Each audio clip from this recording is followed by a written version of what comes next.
Hello, my friends. My name is Brandon.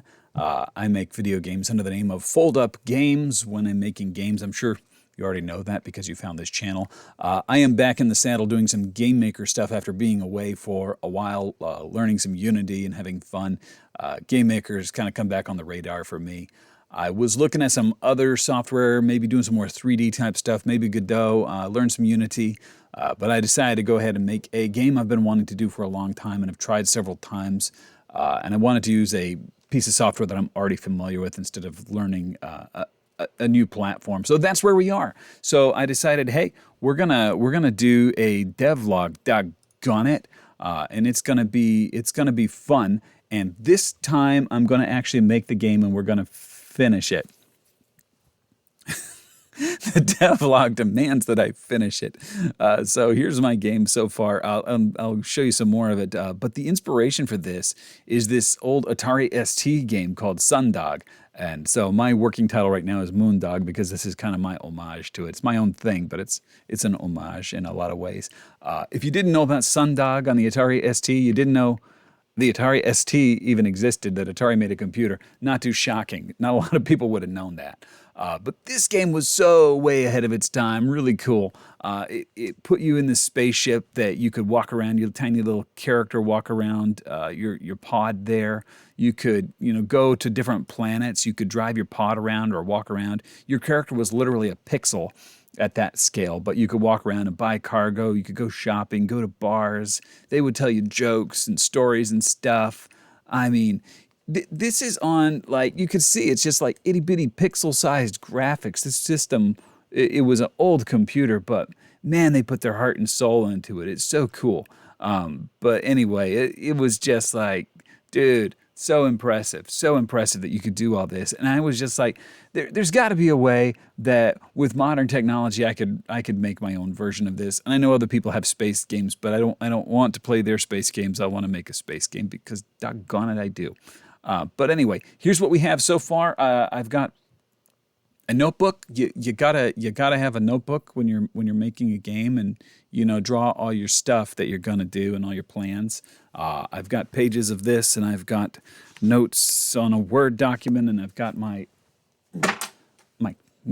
my core concept of things I need to do. The first few things that I was doing when I got this up on its feet, I'll try to get you caught up to where I am now. I'll do a few videos and get caught up. But in this episode, the first things that I was doing is getting the ship working, getting the camera system working, and being able to click on the ship. I was working out the art on it to where we kind of get this style going. I kind of like it. I'm doing it in 3D, so I'm going to be using 3D graphics implemented into a 2D environment, and I kind of like this comic book-ish thing I'm going for. But these are all temporary. They'll be better later on. But I kind of like the look of the ship.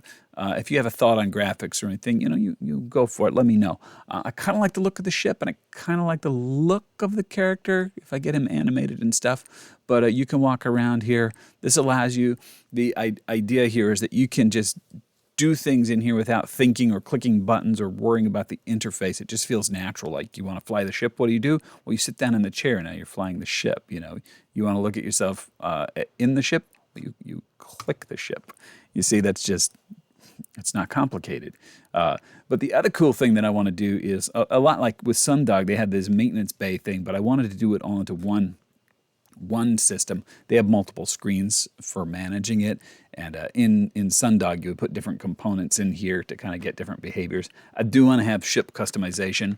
This right here is kind of a power management patch system. So that whole thing about, oh my God, we're under enemy fire, and I had to patch the engines through the tactical system. We've lost guns, but the shields are back online, or that kind of thing is just so exciting. So I'm like, yeah, that's what I want to do. I want you to feel like that in this game. So I'm like, if you can be in the middle of a space fight and then have to run back there and patch in cables and get back into the fight and run for your life and go through a jump gate, that's going to be great. That's going to be the space combat part that I want to feel kind of arcadey and fast.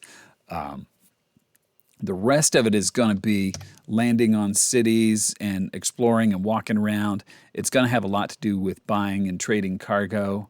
and trying to make a profit so that you can repair and upgrade and keep your ship flying. So at the end of the day, if you can feel like Han Solo, or more to the point, if you could feel like Malcolm Reynolds from Firefly, you'll really, this would be exactly what I want to have happen.